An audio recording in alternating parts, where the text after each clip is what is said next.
Hello बच्चों। आज हम प्रकाश के बारे में जानेंगे कि प्रकाश क्या है, प्रकाश का परावर्तन क्या होता है और प्रकाश के परावर्तन के नियम क्या हैं। तो सबसे पहले हम जानते हैं कि प्रकाश क्या है।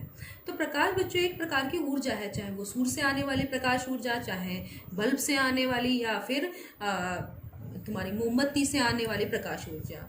और प्रकाश एक सीधी रेखा में चलता है। प्रकाश सूर्य से हम तक या कैसे आता है, तो इस संबंध में बहुत सारी थ्योरी है कि प्रकाश कैसे चलता है।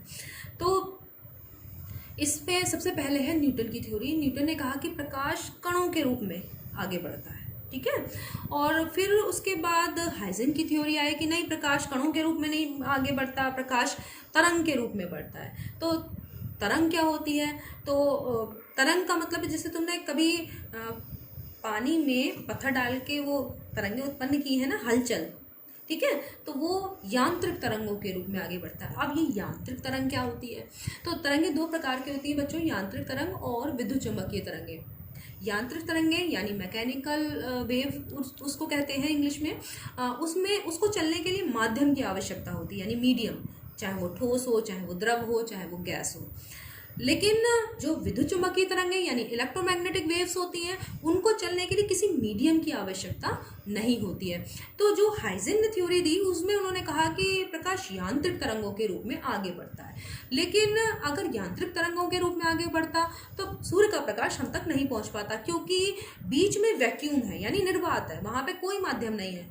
और यांत्रिक तरंगों को चलने के लिए माध्यम की आवश्यकता होती है। तो प्रकाश किस रूप में चलता है? इलेक्ट्रोमैग्नेटिक वेव के रूप में। ये बताया मैक्सवेल ने।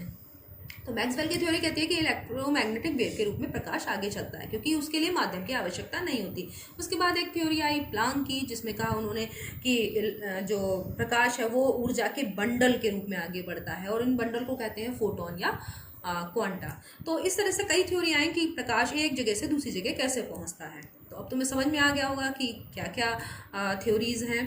अब वस्तुएं हमें कैसे दिखाई देती हैं? तो जब किसी वस्तु पर प्रकाश की किरण पड़ती है तो उससे टकराकर हमारी आंखों तक पहुंचती है और हमें वस्तुएं दिखाई देने लगती हैं। तो इसका मतलब है कि हम प्रकाश के द्वारा यानी प्रकाश के माध्यम से हम किसी वस्तु को देख पाते हैं। लेकिन क्या हम प्रकाश को देख सकते हैं? तो नहीं। क्यों? क्योंकि प्रकाश की चाल बहुत तेज होती है। प्रकाश की चाल इतनी ज़्यादा तेज होती है, पता है, निर्वात में यानी वैक्यूम में प्रकाश की चाल 3 लाख किलोमीटर पर सेकंड है। और अलग माध्यम होगा तो प्रकाश की चाल बदल जाएगी, वो एक जैसी नहीं रहेगी। लेकिन इतनी ज़्यादा तेज चाल से चलने वाली किसी भी चीज़ को हम नहीं देख सकते। तो हम प्रकाश के द्वारा यानी प्रकाश के माध्यम से दूसरी वस्तुओं को तो देख सकते हैं, लेकिन स्वयं प्रकाश को नहीं देख सकते। अब प्रकाश का परावर्तन क्या है? तो प्रकाश इस हम प्रैक्टिकल के द्वारा भी बताएंगे हम इसको, प्रकाश का परावर्तन और प्रकाश के परावर्तन के नियम। कि प्रकाश जब एक सतह से टकराता है तो वो उसी माध्यम में वापस लौट जाता है, इसको कहते हैं प्रकाश का परावर्तन। ये देखो एक सिंपल मिरर है, समतल दर्पण। समतल दर्पण में क्या होता है, इसकी सतह देखो, देखा होगा कि बिल्कुल चिकनी है और चमकीली। चमकीली के लिए इसके पीछे एल्युमिनियम की या फिर वो सिल्वर की पॉलिश की जाती है, जिससे कि इसकी सतह चमकीली हो जाती है और ये प्रकाश की जितनी भी इस पर किरणें पड़ती हैं उनको ज़्यादातर परावर्तित कर देता है, अवशोषित नहीं करता, ठीक है। तो अब देखो इसमें हम दिखा रहे हैं कि प्रकाश की किरण किस प्रकार से जाती है, वो दर्पण से कैसे टकराती है और उसी माध्यम में कैसे लौटती है। ये देखो दिखाई दे रहा है कि प्रकाश की किरण कैसे जा रही है, कैसे दर्पण से टकरा रही है। अंदर भी प्रकाश की किरण तुम्हें दिखाई दे रही होगी, दर्पण के अंदर भी देखो उसकी इमेज, उसके अंदर उसकी इमेज बन रही है।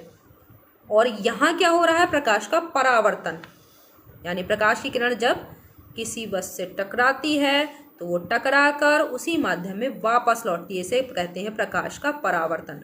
और ये जो टकराने वाली किरण है प्रकाश की, उसको कहते हैं आपतित किरण, ठीक है। जो ये किरण जा रही है, जो तुम्हें जाती हुई दिखाई दे रही है, ये कौन सी है? आपतित किरण, या इंग्लिश में इसको इंसिडेंट रे बोलते हैं।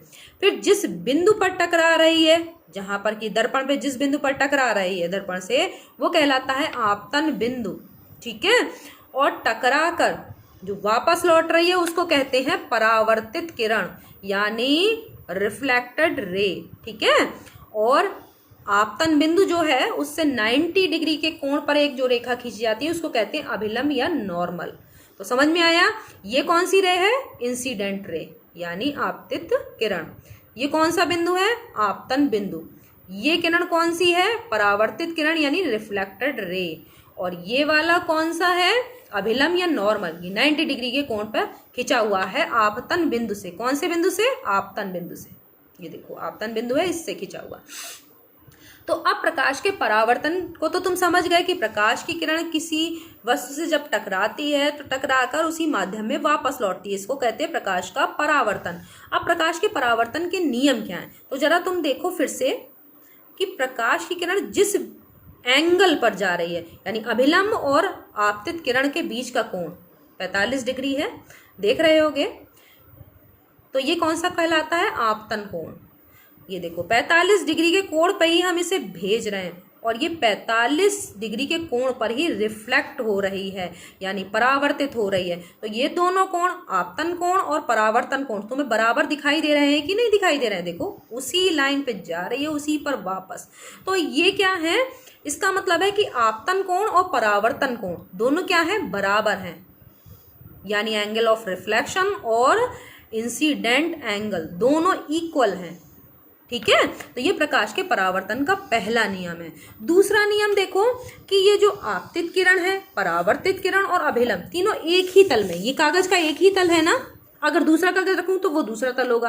तो ये तीनों एक ही तल में होते हैं, अलग अलग तल में नहीं होते। तो अब समझ में आ गया कि प्रकाश का परावर्तन क्या होता है, प्रकाश के परावर्तन के नियम क्या है। तो तुमने इसको प्रैक्टिकल से देखा कि कैसे लाइट की बीम एक दर्पण से टकराकर उसी एंगल पर वापस हुई। तो इसको कहते हैं प्रकाश का परावर्तन, ठीक है। अब हमें वस्तुएं कैसे दिखाई देती हैं और इमेज और वस्तुओं में क्या संबंध है, चलो देखते हैं, इसको भी प्रैक्टिकल करके देखते हैं। तो देखो मैंने एक ये वस्तु यानी ये लेजर लाइट है, इसको मैंने देखो दर्पण से कुछ दूरी पर रखते हैं। ये देखो मैंने इसे 2 इंचेस की दूरी पर रखा, दिख रहा है। अब दर्पण के अंदर देखो, क्या ये दर्पण के अंदर भी 2 इंचेस की दूरी पर दिखाई दे रही है कि नहीं। तो क्या होता है, वस्तु से, ये वस्तु है, इससे दर्पण की जितनी दूरी होती है दर्पण से इमेज की भी उतनी ही दूरी होती है, यानी इमेज भी दर्पण से पीछे उतनी ही दूरी पे बनते हैं। हम वस्तु को देखो आगे ला रहे हैं तो ये दर्पण में भी आगे आती हुई दिखाई दे रही है, हम पीछे ले जा रहे हैं, ये दर्पण में भी पीछे दिखाई दे रही है। और अगर हम मिरर पे बिल्कुल लगा दें तो ये भी इमेज भी बिल्कुल वहीं पे आ जाएगी कि नहीं। तो ऐसा तुमने आपने देखा भी होगा कि जब तुम दर्पण के सामने खड़े होते हो तो जितना पीछे जाते हो तुम्हारी इमेज भी उतना पीछे जाती है, तुम जितना आगे आते हो दर्पण के उतना ही इमेज भी आगे आती है। तो यानी वस्तु से दर्पण की दूरी और दर्पण से इमेज की दूरी बराबर होती है, ठीक है। और ये इमेज जो होती है वो आभासी होती है, यानी ये वास्तव में नहीं होती, ठीक है। तो इसको हम किसी पर्दे पर प्राप्त नहीं कर सकते इस इमेज को। और तुमने एक और चीज भी देखी होगी, जब तुम दर्पण के सामने खड़े होते हो और अपना राइट हैंड उठाते हो तो तुम्हें क्या लगता है कि इमेज में लेफ्ट हैंड उठाए, लगता है कि नहीं है।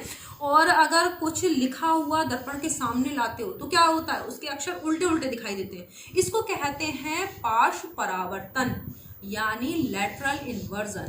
और इसी का हम यूज दैनिक जीवन में करते हैं कि जब तुमने एम्बुलेंस देखी होगी तो एम्बुलेंस पे क्या लिखा होता है, आगे बड़ा बड़ा सा एम्बुलेंस, वो भी कैसे लिखा होता है, उल्टे अक्षर, उल्टे लेटर्स होते हैं ना उसके, इसलिए होता है क्योंकि आगे आने वाले जो आगे चल रहे हैं वाहन, उनके अगर मिरर में देखें तो उसकी इमेज सीधी दिखाई दे, क्योंकि लैटरल इन्वर्जन के द्वारा सीधी चीज की इमेज उल्टी और उल्टी की सीधी दिखाई देती है। तो अक्षर उल्टे उल्टे अगर उस पर लिखे होंगे तो वो आगे वाले वाहन को कैसे दिखाई देंगे, उसके मिरर में सीधे। तो वो क्या करेगा, वो जान जाएगा कि एम्बुलेंस आ रही है और वो उसको रास्ता दे देगा और रोगी हमारे बच जाएंगे जो एम्बुलेंस के अंदर है। तो अब तुम्हें समझ में आ गया होगा कि हमें जो लेटर्स दिखाई देते हैं वो उल्टे क्यों दिखाई देते हैं। वो लेटरल इन्वर्जन के द्वारा होते हैं, क्योंकि वस्तु और उसके प्रतिबिंब के बीच में लेटरल इन्वर्जन होता है, ठीक है। तो अब तुम्हें ये सब समझ में आ गया होगा कि प्रकाश क्या है। तो प्रकाश एक प्रकार की ऊर्जा है जो कि विद्युत चुंबकीय तरंगों के माध्यम से आगे बढ़ती है। वो विद्युत चुम्बकीय तरंगों के रूप में आगे बढ़ती है या फोटॉन्स के रूप में आगे बढ़ती है, और प्रकाश के परावर्तन के कारण ही हमें वस्तुएं दिखाई देती है। प्रकाश का परावर्तन क्या है कि प्रकाश अगर किसी वस्तु पर पड़ता है तो वो उसी माध्यम में टकराकर उसी माध्यम में प्रकाश की किरण वापस लौट जाती है। और इसके दो नियम हैं कि आपतन कोण परावर्तन कोण के बराबर होता है, और आपतित किरण, परावर्तित किरण और अभिलंब तीनों एक ही तल में होता है, जिसको तुमने प्रैक्टिकल से देखा। ठीक है, तो चलो अब तुम्हें सब समझ में आ गया होगा। धन्यवाद।